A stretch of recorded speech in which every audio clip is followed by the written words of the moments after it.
আল্লাহ রসুলের আগমনের উদ্দেশ্য হচ্ছে আল্লাহ তার রসুলকে পাঠিয়েছেন হেদায়া এবং সত্য দিন দিয়ে।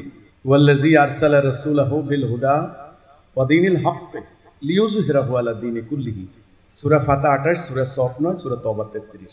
হেদায়া মানে রাইট ডাইরেকশন, এটার উপরে ভিত্তি করা একটা দিন। লিইয়ুযহিরাহু আলা দীনি কুল্লিহি, অন্য সমস্ত দিনের উপরে এটাকে বিজয়ী করে।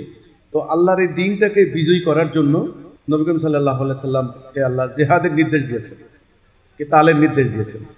তাহলে জেহাদ এবং কেতালের মাধ্যমে আল্লাহর দেওয়া সত্য দিন মানব জীবনে কার্যকরী করে শান্তি আনাই হচ্ছে ইসলামের উদ্দেশ্য, নবীর আগমনের উদ্দেশ্য। এই উদ্দেশ্যটা অর্জন করার জন্য রাসূলুল্লাহ একটা উম্মাহ তৈরি করলেন। সেই উম্মাহকে তিনি ডিসিপ্লিন শিক্ষা দিলেন, আনুগত্য শিক্ষা দিলেন, জেহাদ শিক্ষা দিলেন, অনুপ্রেরণা দিলেন, শহীদ হওয়ার প্রেরণা দিলেন। এই সব কিছু দিয়ে তিনি তাদেরকে নিয়ে রণাঙ্গনে যুদ্ধ করতে গেলেন। তিনি শত্রুর বিরুদ্ধে লড়াই করে আল্লাহর দেওয়া দিনটাকে প্রতিষ্ঠা করলেন। ফল কি হলো? আরবের যে জাহিলি সমাজ, যেখানে মানবাধিকার ছিল না, যেখানে অন্যায় চলতো, গোত্রে গোত্রে হানাহানি হতো, ওটা বন্ধ হয়ে ন্যায় বিচার প্রতিষ্ঠা হলো। মানুষের কোনো নিরাপত্তা ছিল না, সেখানে নিরাপত্তা প্রতিষ্ঠা হলো। একা একটা মেয়ে মানুষ হাজার হাজার মাইল পথ পাড়ি দিচ্ছে, কোনো ভয় ছিল না।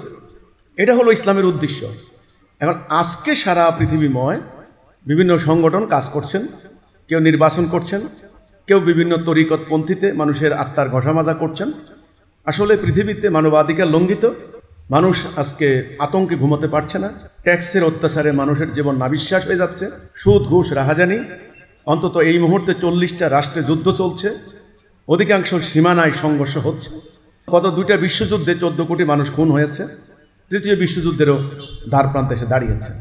তো এই মানব জাতিকে এখন মুক্তি দিতে হলে আবারও সেই আল্লাহর দেওয়া প্রকৃত ইসলামের সেই আদর্শ প্রতিষ্ঠা করতে হবে। সেটার জন্যই আন্দোলন করছে হিজবুত তাওহীদ।